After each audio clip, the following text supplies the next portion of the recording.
ભારત સરકાર સાથે 150 કરોડની છેતરપિંડી કરવામાં આવી છે। બોગસ દસ્તાવેજ બનાવનાર તથા બોગસ હથિયાર લાયસન્સના ગુનાના 3 ફરારી આરોપીઓને જામનગરની એસઓજી આખા મેથી મેં વોચ ગોઠવી કચ્છમાંથી પકડી પાડ્યા છે। ત્યારે અને તેઓને જામનગર લઈ આવ્યા બાદ સિટી સી ડિવિઝન પોલીસ મથકમાં સુપ્રત કરી દીધા છે,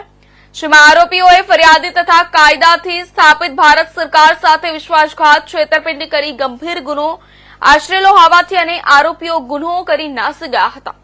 જે ગુનાની ગંભીરતા ધ્યાને લઈ ગુનાની સચોટ તપાસ કરવા શરૂ જામનગર જિલ્લાના પોલીસ અધિક્ષક પ્રેમસુખ ડેલુ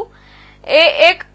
એસઆઈટી ટીમની રચના કરેલી હોવાથી તેમજ નાયબ પોલીસ અધિક્ષક જયબીરસિંહ ઝાલાના માર્ગદર્શન મુજબ આરોપીઓને તાત્કાલિક પકડી પાડવા ચક્રો ગતિમાન કર્યા હતા, જેથી ઉપરોક્ત ત્રણેય ફરાર આરોપીઓને પકડી પાડવા એસઓજી શાખાના પીઆઈ બીએન ચૌધરીની સૂચનાથી એસઓજી ટીમ કાર્યરત હતી અને ઉપરોક્ત ફરારી આરોપીઓને કચ્છ આડેસર ચેકપોસ્ટ ખાતેથી એસઓજીની ટીમ દ્વારા પકડી પાડી આરોપીઓ પાસેથી કુલ ₹15,50,000નો મુદ્દામાલ કબજે કરી આગળની કાર્યવાહી કરવા આરોપીઓ તથા મુદ્દામાલ Jamnagar city C division police મથક ખાતે સોંપી દેવાયા છે।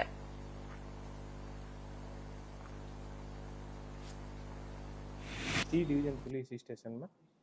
એક બોગસ દસ્તાવેજ બનાવીને એક ટોળકી વિરુદ્ધ ગુનો દાખલ થયો હતો અને આ જે ટોળકી છે આ ટોળકીમાં ટોટલ 3 લોકો જે છે વનરાજસિંહ પરવીનસિંહ વાળા જાતે દરબાર જામનગર, મયુરસિંહ ઉર્ફે લાલો ભરતસિંહ સોડા જાતે દરબાર નિવાસી જામનગર, સત્યજીતસિંહ યોગેન્દ્રસિંહ જાડેજા જાતે દરબાર એ પણ હે જામનગરના નિવાસી। એ જે 3 લોકો છે આ 3 લોકો વિરુદ્ધ સિટી સી ડિવિઝન પોલીસ સ્ટેશનમાં બોગસ દસ્તાવેજ ચીટિંગની એક ફરિયાદ દાખલ થઈ હતી। આમાં જે સિટી સી ડિવિઝનમાં જે ફરિયાદ દાખલ થઈ છે આ બીએનએસની કલમ 316 2, 316 5, 318 4, 336 2, 336 3 અને 338 અને 341 1, 341 2, 341 1 અને 341 3 અને 341 4 અને 61 મુજબનો એક ગુનો દાખલ થયો। આ ટોળકી ઉપર સુરત જે સિટી છે ત્યાં ડીસીબી ક્રાઇમ પર બોગસ દસ્તાવેજ બનાવીને અને બીજા સ્ટેટથી ગેરકાયદેસર હથિયાર જે છે એ હથિયાર લેવાનો ગુનો પણ દાખલ થયો છે। એ જે આરોપી છે એ આરોપીઓ દ્વારા ટોટલ જામનગરના જે અલગ અલગ જગ્યા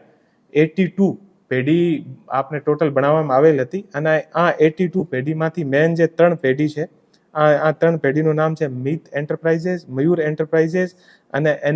એનવી એન્ટરપ્રાઇઝેસ। આ 3 પેઢી અને બીજા ટોટલ 82 પેઢીના માધ્યમથી 150 કરોડનો ટ્રાન્ઝેક્શન ગેરકાયદેસરના બોગસ બિલ બનાવીને અને 150 કરોડના આસપાસનો ટ્રાન્ઝેક્શન કરીને અને લગભગ સરકાર પાસેથી 30 કરોડનો આઈટીસી યાની આપણે ઇનપુટ ટેક્સ ક્રેડિટ આ લોકો દ્વારા લેવામાં આવેલ છે। અને હું એસઓજીની ટીમને ડીવાયએસપી સિટી જયવીર ઝાલાને અને બધાને હું